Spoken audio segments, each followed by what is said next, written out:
Welcome, Hamden Action Now, and good evening this Sunday evening.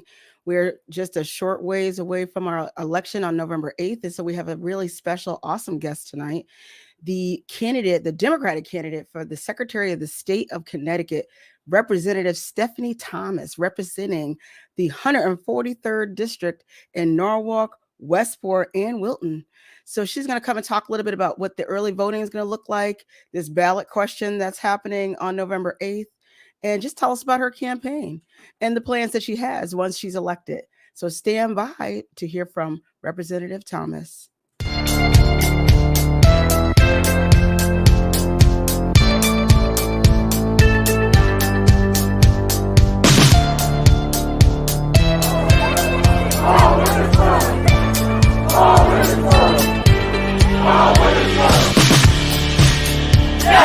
Let's go! Ho, ho!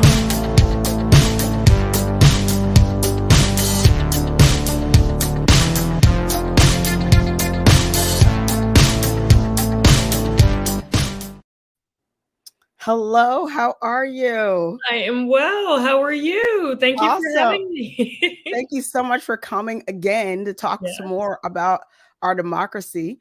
We're going to have a really great conversation tonight. We have others coming. We have Mr. Ken Green from the NAACP in Hartford. We have Representative Porter. We wanted to just open to hear about your campaign, though. We want to hear about, I just want to make sure I let the audience know like what your background is right now. You're currently the sitting state representative for the 143rd District. Correct. You're representing Norwalk, Westport, and portions of Wilton. Yep. And also you sit on the GAE committee, which is the Government Administration and Elections Committee, which is amazing, right? That's like the prerequisite for this. Actually vice chair that committee, but yes. Yes, you're vice chair of that committee, and also Transportation and Commerce, which is also very important committees up in our General Assembly. So tell us a little bit about your campaign. How are things going? Sure. Campaign's great. Thank you for asking. Connecticut's a small state, but it seems larger when you're driving from Ashford to, I don't know, Canaan. But it's going great. I have gotten around. I haven't counted how many towns yet, but I think almost all of them at this point. And when you are out and about talking to people, you get a real sense of what's important, how people are feeling. So I'm happy we're just 9 days away. I can't wait. I know, it's so exciting. You know, these elections, even from the smallest election to the biggest election, it is a lot of work. And I just really, am excited for November 8th to finally be here. You had to go through a primary. Yes. That was grueling. I know that's a lot of work too. Yeah, so and then you had to go to the general election now. So, we're so excited to hear. I know that there's a ballot question this year on early voting. So we're going to bring on Mr. Ken Green, who's going to come. We're going to talk about this early voting ballot question. Just stand by. I'm going to bring him in now. Hi, how are you? Good. How are you? Good. So tell us a little bit about Ken Green. And I'm introducing you to Representative Stephanie Thomas, who's I'm calling it. She's going to be the Secretary of the State of Connecticut on November 9th. So welcome. So we're going to talk a little bit. I'm going to change our format a little bit so we can kind of just be in a little bit bigger space. Yeah. So Stephanie, so what's the deal on, how does this pass? I mean, how much of a percentage of votes do we need for this to pass either way? Yes or no? So we just need to clear 50% plus one. So if we have a simple majority of voters who vote yes on the ballot referendum, question number 1 on your ballot, then we will move to the next stage, which is allowing the legislature to figure out what they'd like to do about early voting. Awesome. That's great. And so we were thinking last night, Ken, when we talked about we thought it was like 2/3 or it was a different percentage, but that's really great news. It's a really confusing process, which is why I always advocate for civic education. So because it requires the change of the Constitution to get a constitutional amendment on the ballot requires a 2/3 vote in both chambers of the legislature to get onto the ballot. If it fails to get 2/3, it needs to pass by a simple majority in 2 successive legislative terms. But we did that by a simple majority in 2019, which was 1 term, and then in 2021. So now it's on the ballot in 2022. And if that sounded confusing, it is. But now we just need a simple majority of voters. Well, that's totally cool. That was really helpful because I was confused. I did remember a lot of the, like there was a lot of discussions on the floor about this, and then we saw that it passed, but it still had to go to the statewide referendum question. So that's helpful right off the gate, because it is really confusing. And it's my next question, just outside of these questions on early voting, is I hope that we could do more voter engagement with trying to educate the communities. And I don't even know kind of what that looks like. I don't know if that'll be community conversations like what we're doing now, or TV commercials of just like a 30-second clip on what to expect. I've been really enjoying seeing a lot of the commercials about this next coming election, about being able to vote absentee, and things like that. And I really think we should do more of that, but I know that's expensive. But part of the reason I got into this race to begin with is because I do think that civic education and civic engagement is what we have to start bringing some time and intentionality to, because so many people don't know how government works. They don't know how to engage with it, how to make their voice heard. And I don't mean just young people. I think older people as well. I've talked about the secretary should have a YouTube channel where you can just look up, how do I do this or that? You talk about public education. I know growing up between Schoolhouse Rock and do you remember, did you know, this type of public awareness campaigns are needed, especially around major things. Like everyone has, many people will have a change in their polling place this year because of redistricting. It would be great to have gotten commercials, radio spots out about that. Instead, I guarantee many people will show up on election day and realize they have to go somewhere else. Right. So I am hoping to adopt a lot of these simple measures to help teach people and keep voting front of mind, if you will, throughout the year. Can I ask Ms. Thomas a question based on that about the redistricting and the new polling places possibly? I say yes, and Rhonda's nodding. So Go right ahead. It's good to meet you. My name is Ken Green. Nice to meet you. I'm actually a former state representative. I represented Hartford and Bloomfield for about 16 years up at the Capitol. Nice. And if I recall, some folks from Norwalk was Representative Morris, and yes. Is that the seat, that's a similar seat in terms of the district down there? Or? Yeah, so we have 5 state reps in Norwalk. So Okay. I'm not in Bruce's seat, but I'm in, I don't know your year who was serving in my seat. But Gail Lavielle was my most immediate predecessor. Okay. Well, welcome aboard. It's good to meet you, and I've been enjoying your commercials. Can you, I have had a few people who were, based on the redistricting, and they had new local polling places. Is there any kind of law in terms of notification to someone if their polling places have changed versus if it hasn't changed? Because I've had some people who say, I have to now vote at this place and I didn't know. And who decides that? Is that a local decision? Is that monitored by the state or directed by the state? How does that work? So the reapportionment is done by a committee of the legislature. It's a bipartisan committee, obviously based on census counts. So a lot of districts had to change because a lot of areas of our state saw a lot of growth in the last 10 years. It's a good question about notification. I'm not sure what the statute is. I'd have to look it up.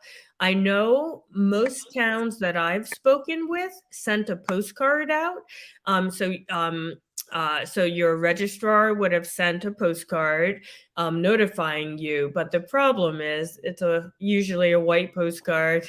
It doesn't, jump out at you and say, "Pay attention." So even in towns where I know it was sent out, people just don't recollect seeing it, and maybe it just got thrown away as junk mail. Yeah, I would hope that there's a little bit more clarity on that. For example, Yeah. my local polling place did not change, so I did not receive that. But I know some people who local polling places did change. Yeah. They weren't sure if they got that notice or not. Yeah. And one of the things that I found out, which was interesting, was on college campuses, or when someone is in an address where it's like one address, and then there's all. Yeah. So it's like, how do each of the individuals get notified if it's just one address? Like a college campus, it's one dorm, but then it's, so I think the notification should follow the voter. So whatever address is on file with their voter registration record is where the mailer would have gone. Lots of need for two-way communication. And I think we have to do all of these things: public education, send out the mailers. I'm hoping to have a more robust effort around having people opt in to like an email listserv, basically, so that if there's a special election happening, they get a notification. Something like redistricting, they get an email. Just more real-time information, if you will. Utilizing technology more. Yeah, that sounds good. That's great. Because again, that is, I got mine in the mail, but I'm looking for it. So, I'm trying to let New Haven County, who, watches these videos, to look out. If you're getting a card this year, your polling station may have changed. I'll be doing little PSAs between now and November 8th on our channels to make sure everybody knows, don't throw the card out. Our cards here that came in on Hampden are yellow, which is great, bright yellow card. So hopefully everyone will not throw it out and know, because I definitely have to go somewhere differently this year. And it is frustrating when you go to a wrong spot and you've already waited in line. Yeah. And you might not have time. Yeah. You don't have time to now say, oh, you got to go across town, and then you got to go wait in another line. And then you lose that voter, and that is terrible. We don't want to lose voters. Yes. So, and early voting would help a little. It would, right? Because then you wouldn't, you'd say, if I miss this day, I can, come back again tomorrow. Yeah. And I did appreciate this year that they did allow the absentee ballot, for danger of COVID or fears of COVID-19. And I think they were up to 30 days in advance, which is great. I mean, that would be fabulous if that was all the time. And which leads me into the next question. So this General Assembly, once this goes through, and it's now on their table to decide, they would decide how early and when and where, because that's what we and Ken were talking about last night. I hope they put together some type of focus group so that, the voters can advise them. And the reason why I say a focus group is because I do frequently call in and give testimony, and it's like you get that 3-minute window, and they're like time, So, I wish I could have like more time to engage with the voters to hear what we want, what early voting looks like. So yes, and all of it will happen. So I know the Secretary's office has currently been doing a deep dive on how it's happening in other states, so that they are prepared with a recommendation to the legislature at the end of the year. I'm doing my own deep dive so that if I disagree with what their study shows, I am also trying to prepare so I have a bill ready, or at least the outline of a bill, by the time I would take office in January, because I would start the same day as the legislature. And Ken knows you only get a certain window to introduce bills, and it's a quick window. So I'm trying to do all of that work now. Individual members of the legislature probably have their own ideas. In fact, I was at an event earlier today, and a legislator was like, yeah, maybe 2 weeks. And I'm like, no, no, no, dial it back. There are a lot of logistical and practical concerns here in Connecticut. So I don't know that we need a focus group per se, but I do encourage everybody. This is the legislative process. You, the voter, do have a voice. It's just that so few people choose to use it. You get the 3 minutes, but you could certainly call your legislator or someone shares your views and ask them, who's on the committee, ask them to ask you more questions. There are people who are kept for an hour answering questions, but that's just like a little thing a lot of people don't know, and they just do their 3 minutes and they leave. When I testify, sometimes I would say something like, and I have more to say. I hope someone asks me about it. And then someone would. Yeah. So there's little things the public can do, but I encourage everybody to make clear their wishes, because that is how your voice is heard. And it should not be left to the legislature just on its, own. Yes. And, I always encourage people to send in written testimony as well. So even if you only have your 3 minutes, you can write something pretty comprehensive and make sure you email it in time for their review. Yeah. And so it's on the official record. So that was some of my questions. And then the other question we had is, I know Ken had a really good idea yesterday about using some of the citizens election program funding to help offset the costs. Because obviously if there is going to be early voting, you may have to get town clerks and registrars of voters, late hours and overtime and things like that. So, we were trying to figure out ways and how we can, make recommendations to pay for it. Yeah. And, that's interesting. Citizens election program, probably not, but that is going to be the biggest piece of this that the legislature has to consider. They'll have to appropriate money so that the cost isn't put off on the towns. Because as you say, most of our towns have part-time registrars of voters. Sometimes they don't have an office, and we really have to think through where the early voting will happen. For example, many states just have, a town hall in the town. That's it. It's not going to look like every polling place like we see on election day, because it's, most people don't realize we have over 3,500 election workers on election day, 718 precincts, 2,000 or 2,100 optical scanners, the tabulators that you feed your ballot into. You can't roll that out for a 3 to 5 day period. So we'll be using more of a vote center model where it might be one location per couple 100,000 voters, something like that, much like how in other states they have it in their county clerk's office. Sure. So it's not quite as expansive, but because it includes a weekend and some additional days, it does give people some options. Yeah. That's awesome. Now, can you just clarify for me, if the bill passes, the legislator will look at it next year, when actually might it go into effect? When might we begin? It won't start in 2023, will it? That I would not, me as secretary, that would not be my recommendation, because in order for it to be operational by November 2023, I think that guidance would need to be available to towns and the registrars before session ended.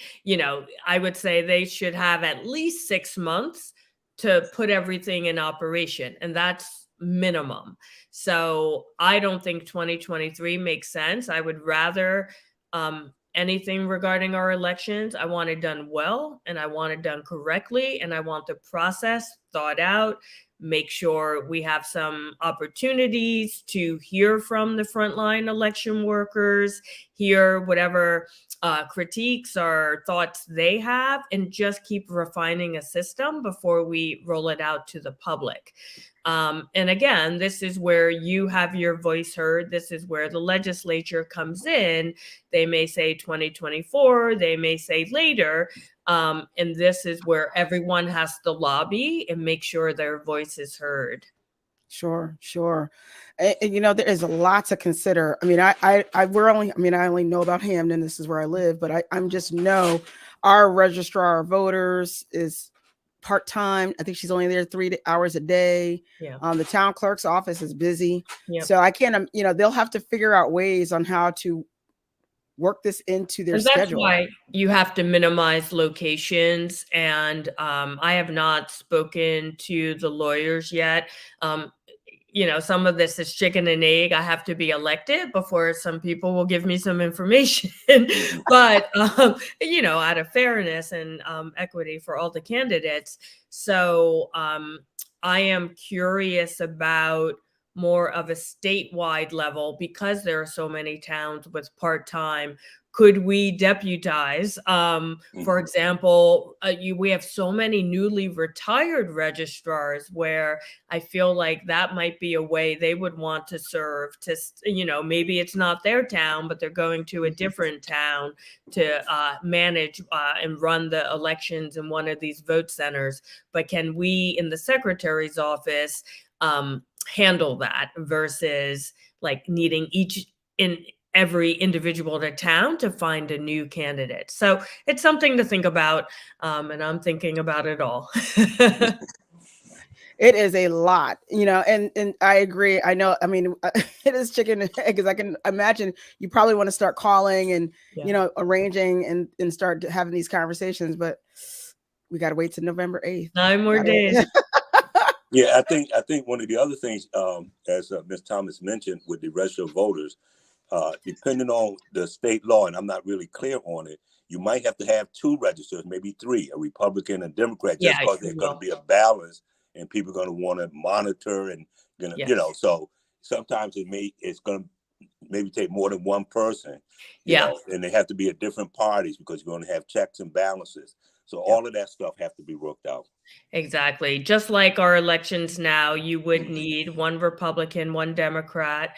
And yeah, it's, and it varies. So not every state opens their early voting like the 14 hours that we see on election day.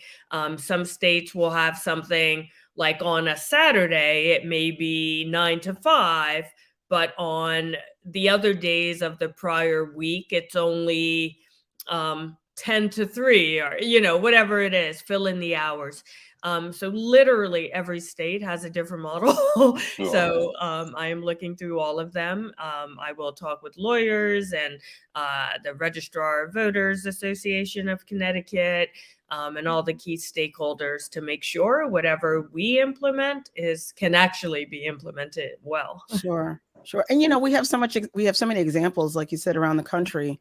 That, you know, it's so funny. You know, I've heard a whole bunch of folks, you know, the ones like they do in Texas, where I think they had like a drive up kind of early voting. I was like, okay, that's Texas. It's a big state. You know, we're a little state, so we'll probably be doing something different. But, you know, I've heard people, every time I said, so what do you think about early voting? And I get all sorts of different things. It's so cool that we're talking about it. Yeah. And people don't realize, so Texas, for example, was the first state to have early voting. And I don't know for a fact, but because they started it in the 1980s. So I'm sure it looks very different today than it did their first year. So many of these states have had early voting for so long. It's evolved over time. It's like any other system. It operates in real time. So whatever happened 5 years ago might not make sense, you know, 5 years down the road. So they keep tweaking it until they come up with something that works great for them. And we will do the same. Well, that is amazing. That I learned something again. I didn't know Texas was that far, like in the 80s. Wow. Yeah. Connecticut is very behind. Yes. Most We're way states. I think behind. we are now the only state or one of two that we don't currently have either early voting nor no excuse absentee voting. Most states have one or the other or both. Isn't that something? Mm-hmm. Well, this is great. We're making some progress. We've made a lot, and I'm kind of, the pandemic kind of gave us a little push. We had to do something and we had to do it right away. And I know people, had a lot of heartburn over it, but everything I think went well. I didn't, I read all the papers. It's very different. So during the pandemic, we basically had a version of no excuse absentee voting, or absentee voting with COVID as the excuse, which is different than early in-person voting. Sure. What I found because I was running for a state representative in 2020, so I was doing a lot of door knocking, like right after the lockdown ended. And what I found, so many people are listening to national news and so many states have early voting. I can't tell you how many people thought we had it, but they just had never used it. I'm like, you haven't used it because it doesn't exist here. So people don't realize how restrictive our laws are. And I do think the pandemic made a lot of people understand, like, oh, this is great for so many people. And they hadn't realized how restrictive we were. And people ask me all the time, I find there's often this narrative out there like, oh, we need early voting because there are poor people who work multiple jobs. Like, that's the narrative I hear. And maybe there are, but early voting is actually good for everybody. AARP has lobbied for early voting for quite some time because seniors are a prime community that often don't know their good days from their bad days. Right. Meaning they have arthritic pain one day, or they're on medication where it's uneven. The disability rights movement have talked about early voting because a lot of their people that they work with have mobility issues. They also don't always know their good days from their bad days. And getting transportation to the polls, often, like, what if your ride falls through the day of the election? You have no other options. I've talked to tons of parents of young children who say, little Johnny woke up with a stomach flu. I couldn't bring them out of the house and I had no one to watch them while I could go vote. So, I mean, the list, college students have said, there's no polling place on my college campus and I have an exam, I have a class, I have this. I can't get to the polling place on that one day. And you don't always know that in time to do an absentee ballot. So it really, I'd say it's good for your parents, your grandparents, your children, your friends, your neighbors, and it's about time we have it. It really is. And I've heard a lot from caregivers of elderly, like I have a couple people I know who have 91 and 93-year-old parents. Yes. And they couldn't go because, again, like you said, the aide that was supposed to come that day decided not to come because she was sick. And so they couldn't, like, the parents were able to vote absentee because they're disabled, but she didn't get to the polls because she couldn't load them both into the car. Right. And again, that's the problem. And we did change the law this year. It went into effect July 1st of 2020. What year is this? 2022. So now those caregivers could vote by absentee because the illness doesn't have to be yours. It can be someone you're assisting. And I run into people all the time who say, I want to vote in person. I want to see my ballot go into that machine. It gives them confidence that their vote is counting.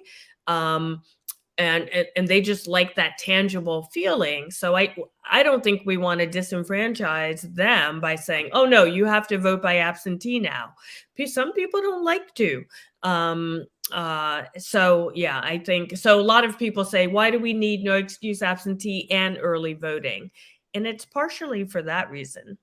Yes. Yeah. It does feel good going to the polls. For me, it feels good. Yeah, Representative Thomas, You did a great job of outlining that, and I think this is the kind of message that has to get out. I don't know if you had a chance. I read an article today from the Connecticut Mirror, news, the virtual news, and they had a story on early voting, and Oh, I didn't see it yet. Mhm. yeah, it was very interesting because apparently there's still some people out there that are not aware that the question is on the ballot, Correct. and you really just outlined all of the reasons for no excuse, absentee ballot, and early voting, and it was very clear and made a lot of sense, and hopefully people will hear your message. I hope so. There's a lot of noise out there in general. And again, I think people often conflate national news with local. Hmm. But here in Connecticut, there are certainly people, my opponent is against early voting. Some of the narratives I've heard is that it's too expensive. It'll cost $20 million. But that figure is predicated on if we opened every single polling place as if we did it on election day, which is not really in the offer, being offered. People have talked about it's just too difficult here in Connecticut because we don't have the county government. But for all the reasons I've said, I feel confident that if so many other states, all the US territories have found a way to figure it out, I feel confident that I could figure it out in conjunction with the legislature. I think we have some good minds who can work through those kinks. And then some people have said, oh, it's open to fraud. And I'm like, well, no, because it's in-person early voting. So it's the same as if you're going to your polling place on election day. And we have so many checks and balances. So I'm hopeful that the word gets out, people understand who it is and isn't good for, what it is and what it isn't, and that they vote yes. Can you share your thoughts on, Rhonda and I had this conversation with early voting. When actually might you count the ballot? What's your thought on the process? Do you count them as you get them in, or do you wait till election day? What's your thought on that? No, you would wait until election day. You never want to count ballots early because same with our absentee ballots, for example, which is why we're not allowed to open them in advance. And you may recall during COVID, there was, because we had so many, there was a lot of push to allow us to open them early because the workers just wouldn't have enough time on election day. Like Stamford, I think, had 30,000 absentee ballots, a huge volume. And we passed a special law so that they could open the outer envelope to save time, but not the sealed inner envelope. So you never want to open ballots before election day because imagine word gets out. Right. Ben's ahead of Stephanie. Like all of a sudden, that's an unfair advantage. And like it could allow you to rally people or intervene and interfere with the process. So you want everyone to have the same fair, accessible access and the same information available at the same time when they vote. So we would not have those results until election day. Is that something that has to be codified when they do it, when the rules and with your office have a lot to do with Probably it might fall into existing statute, but if not, it would be put in. And as you know, this is why we have so many great attorneys who, once a bill is written, they vet it, they compare it to all the existing statutes and language before any bill is finalized. My other question is, I think also 2020 is like everybody's example. So what happens? Wasn't there a change in 2020 because we had so many absentee ballots to count that there was like they didn't all have to be counted all on election night. So they were like, if you had the count in by Thursday at 4:00, so you would be able to keep counting after the polls closed? So in 2020, like I said, we allowed them, I forget the exact time frame. They were able to open the outer envelopes, I believe, starting at 6 a.m. because usually you can't open them until the polls close. So that allowed them to start the process early. Most people don't realize the results we get election night are uncertified. Mm, But usually there's enough data that's reliable that you can say so-and-so won. mhm. But like when I ran for state rep in 2018, for example, one of the machines in my polling place, it was rainy that day, so it couldn't do the count. So they sort of had to wait for them to dry out, if you will. Oh, So I didn't get my results election night. I had to wait a day. But for most races, there's enough information to announce. Um, uh, the official results are certified by the Secretary of the State like days after the election is when they're due. So that's where if a vote is too close to call, the registrar is hand counting. That's where if there's a challenge issued, it's being hand counted. So those official results, like in 2020, will be several days later. sure, sure. And that was always a question, like, how do we call it? Like the night, like the next day they say, It's basically an so and so educated won. guess, but usually a really good educated guess. Right, right. It's So that's only, so I cool. mean, if it's 10,000 votes difference, you feel pretty good. Pretty And, comfortable. if there's a 10,000 machine count difference and the registrar knows they only got 100 absentee ballots, you can call it. If there's a Mhm. 10,000 vote difference and they got 20,000 absentee ballots, they won't call it until Sure, they get that counted. sure. I was a part of a recount here in Hamden. We had one in 2020, last year, actually 2021, and then we had one when I ran for town council in 2019. And we had a recount then, and we're always having recounts, There but were more recounts than people yeah. think because that is a statute. If Mhm. I forget the exact number, but if there's not enough of a margin, you have to have a recount Yeah. to make sure everything is accurate. I think that makes perfect sense. And this is why I tell people literally every vote counts. People have to vote. I was with a representative at an event yesterday, and he was reminding us that he won his election one vote. Oh, I believe One. it. And, that's the surest example of why you need to get out there on Yeah, November 8th or in via our absentee ballot. in our district here, in the 8th district here in Hamden Town Council, he won by 11 votes Yeah, in it happens a lot. 2021. I mean, it's Yeah. serious. And we were saying that that was very close, and we need to do more to engage. There was so many people on the list that didn't come out, that were registered, that are on the list, just didn't come out. That's a problem. I mean, Um, municipal election years on average, we're talking 35 to 45% turnout of very low. eligible voters. Yeah. Yeah, very low. So it's a lot. Yeah, we talked. Rhonda and I talked about this. If someone were to ask you, like, what's the goal of the early voting? What do you want to see happen? How does it relate to increasing engagement, increasing voting? What would you say in terms of what's one of the goals we want to accomplish through this? That's a really good question. And I think different people would give you different answers. Mhm. Based on the people I've spoken with in various communities, I think first and foremost, it is to ensure that every voter has an opportunity to have their voice heard. Like I said, there are so many communities where, through no fault of their own, I remember I was door knocking in 2018, and I always ask people, do you vote in every election? And there was an older gentleman, and he was like, I voted in every election since I turned 18 except for one.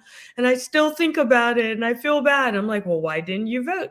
And he goes, I woke up with such knee pain. I couldn't get out of bed and I Mm. just could not like drag myself out to the poll.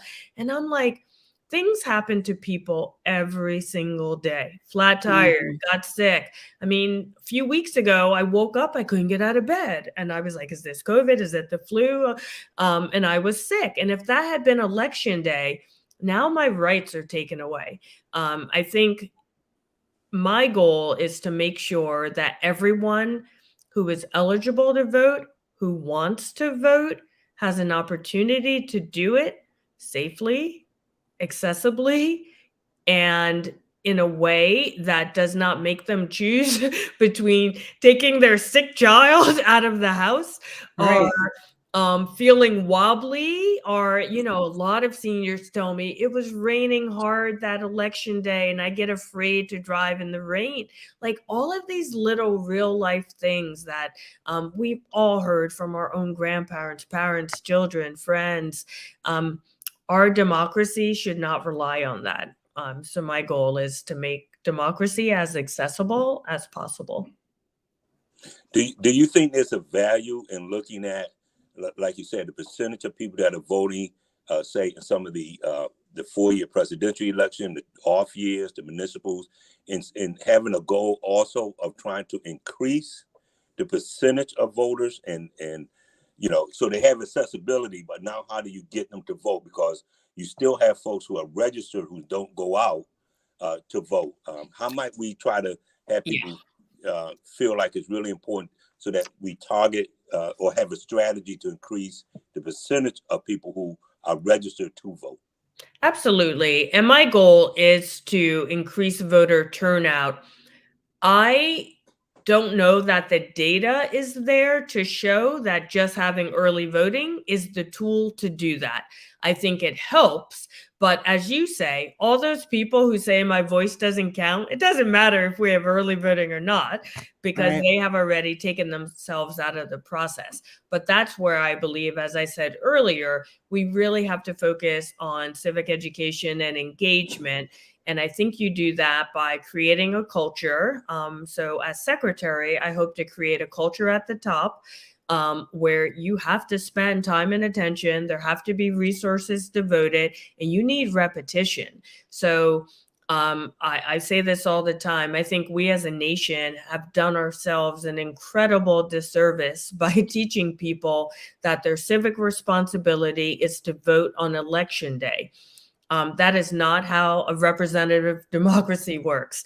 It requires the active participation of its citizens. That Mhm. means all 365 days a year. So changing that culture, and this is why people say their voice isn't reflected, it doesn't count, because if you just show up and vote for one person and then like I'm done. Like that's not how policy happens. Like we said earlier, I need Rhonda showing up to testify saying how she thinks early voting should be. I need someone else showing up to say why it will or won't work in their community, so that's how you get to better policy. That's how you get to policy that reflects the will of the people. And that's a whole culture shift that the whole country needs, but I'm just in Connecticut, so I'm going to start here. Well, you know, we will continue these conversations around our democracy and voting. It is very important to have, you know, we're not on TV, you know, we're just a Facebook and a YouTube channel. I don't mean just, but Yeah. you know, we are. And so a lot of people, you know, I see, you know, here in Hamden and New Haven, I run, they go, oh, you know, I saw that, you know, program that you did the other night on, you know, whatever. And I was like, yeah, well, good. You know, we will put like links to things into the chat so everybody can be able to go to the Secretary of State's website. And, Good. you know, if you need to, you know, get an absentee ballot, this is how you can get one. Now, what's the latest you can get an absentee ballot at this point? So practically speaking, if you're doing it through the mail, I would cut off by Tuesday or Wednesday, because you won't have enough time to mail in the application, get the ballot back by mail, and then mail it back. Okay. You can vote via absentee until Monday. November 7th. If you go to your town clerk's office and present yourself in person, there are also ways to sort of shortcut the mail. For example, if you mail in the application and get the ballot, you can drop that ballot off in the absentee ballot drop box. You can also drop off your application in that drop box, if you're afraid that the mail might take too long. But, the closer we get, the less you want to rely on the postal service. Not that they're not reliable, but it just, it could take, depending on where you're mailing from, it could take too long. Are all towns required to have this sort of drop box? All towns have the drop box, yes. Okay. Have at least one. Like here in Norwalk, we have 3. Some of the larger cities have multiple, but at least one. It's usually at town hall or at the police station. Right. Yeah, I think this is, I don't know about you, Rhonda, but this is also, I think, good information for citizens to have. And sometimes when, we as candidates send out our end of the year mailer, we don't really notify people, because I don't know if a lot of people know where exactly our drop boxes are. Sure. In Hampden, they're at the town hall. And we also want to have one at the Keefe Center down in the South End. So we have 2 in Hampden that I know of. But I will do a flyer on it and I start circulating it on tomorrow. And the date I thought you were going to ask me about, because a lot of people don't realize the last day to register to vote before the general election is this Tuesday, November 1st. Okay. If you miss that window, you can present yourself for election day registration, but there's that sort of downtime between the 2nd and the 8th. Right. Here in Hampden, people are, when they have to register same day registration, they do it at the town hall, at the town clerk's office. That's everywhere. Election day registration is never at a polling place. It's usually always at the town hall. Sure. So that's all information. When we're standing we always poll stand every year. So, I always see these folks up and I'm like, before you registered? And, we had a young couple come, at 7:45 and they were not registered. And then they had to go all the way back down Dixwell Avenue, back to town hall and try to get there before 8:00 so they can register and vote. So I was so happy to see them. And they were running, they got in their car on 2 wheels and they floated out of there. And I was like, this is great. So, we want to continue. People can save that by registering before the end of day Tuesday. Right. So let's do it by Tuesday so we don't have to, get into an accident trying to get to the town hall. Right. Yeah. Can I ask Representative Thomas, now, once you become a Secretary of State, what do you plan to do maybe in targeting some civic education, maybe like say for 18 to 25, 25 to 35? Do you think that those demographics have different approaches that maybe you have to address? And would your office be maybe aggressive in trying to have these strategies to increase engagement and knowledge and education? Yeah, I'm not sure. I mean, yes, differences in approach, probably different age groups. But as I said, I think we need a lot of attention for young people, but also older people, right? Like everyone votes, many people are eligible to vote. And one thing I've talked about is rolling out a similar strategy like we did with the complete count committees for the census, just like easy to understand toolkits that really get pushed into neighborhood stakeholders. So whether it's the NAACP or Rhonda Caldwell, or, all these people who engage with various communities, getting information into their hands, getting a microsite up on the webpage so that people can access the information. And then the secretary's office typically has, although the position is currently vacant, as I understand it, but like a community engagement person who is out in the community. I will certainly do some community town halls and trying to engage with people. Again, I'm trying to shift culture.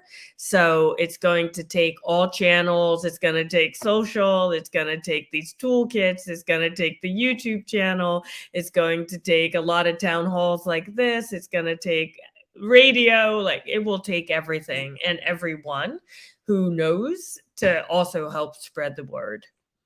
Yeah, Rhonda and I was talking about this in terms of college students that, when they leave home, a lot of times they're 17 and 18, so they may not have registered to vote. They may have an option to either register at home before they leave or when they're in college, because now the activity.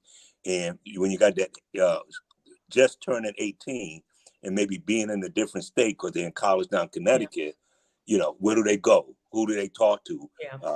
If they have to deal with the local town, if the colleges are not necessarily connected with the town, what happens? So to me, it's just a different kind of strategy for the colleges, just because of the age and the possibility that they're coming from other places and they haven't voted before. And it's interesting, I think, and you know more than I do, so if elected in 2023, I'm living with the budget that exists, that was passed, right? Last session. So there's only so much that can be done to expand that budget for the 2023 year. But of course, I'll be advocating for money for the next budget cycle. But I think the secretary can also give people ideas, right? Mhm. I know in my town, or actually one of the towns in my district, they send postcards. Their town committee sends postcards to all college kids saying, hey, have you done X, Y, and Z? Like 3 things you should do before you go back to school or something like that. Mhm. And, not everything has to be done by government, but maybe we can share tools, ideas, etc., that other people can use. Since I've been campaigning, there's so many public access channels around the state. There's shows like this. There's so many outlets that are atypical, and they address different stakeholder groups. So again, having tools for them, having a person available to come on and do these talks, I think could be transformative. Oh, thank you for that. That's a very good idea. I'm the political action chair in Hartford for the Hartford branch of NAACP. And I think what I'm going to do is ask my committee to identify, we're going to probably start off slow with a couple of colleges and then have a strategy to go on the campuses, register, inform them after this law passed and stuff. That'll be one of my goals for next year. Very good. Thank you. That's great. I was just at UConn Stanford last week, and they had a voter registration education day. So Stanford NAACP was there, along with many other groups. And they were signing up people to register. AARP was there, the Legal Women Voters, Connecticut Against Gun Violence. And what I have found with young people, more that 18 to say 26, it's really teaching them how voting connects to the issue that they care about most. Because what I have seen is a lot of frustration, like, why aren't these things moving so faster? Why bother? And sometimes the problem seems so large. So teaching people, and again, everything comes back to civics education, teaching people why the pace is slow, how it's slow. It allows you to see the progress sometimes if you know what the process is. As you know, sometimes it's incremental. Like even early voting, yes, we had to do a simple majority, but once we did that, we knew we just needed a simple majority one more year. Would it have been better to have a 2/3? Yes. But just knowing it was coming helped a lot of the advocates who had been working for it feel good about the work they had done. So getting some of that immediate feedback and really teaching people how the process works, I think will be really helpful to many communities. That's great. That's great. It's just like I did say that yesterday too, that this process is incremental. You have to just take the steps as you know, like we can get over this hurdle next week on November 8th, and then we get to the next hurdle, you know, and then we just continue to educate everybody. I think that this whole early voting has really begun to start people talking about it.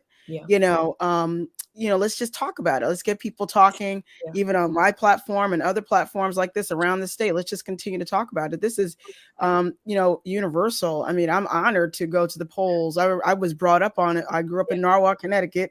And I remember going to Kendall School to vote with my mother and my father in the 1970s to, cast our votes. It was very important in our family.